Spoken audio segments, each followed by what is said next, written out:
মেসেঞ্জারে কাউকে ব্লক করে ডিলিট করে দিলে কোথায় পাবেন দেখেন।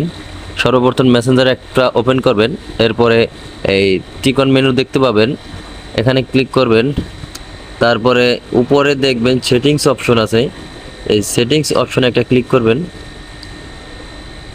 সেটিংস অপশনে ক্লিক করার পর একটু স্ক্রল করে নিচে আসবেন।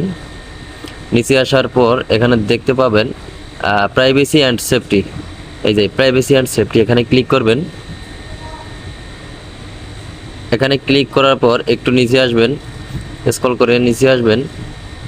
লোকেট অ্যাকাউন্টস নামের একটা অপশন আছে, এখানে দেখতে পাচ্ছেন লোকেটস অ্যাকাউন্ট, এখানে ক্লিক করবেন।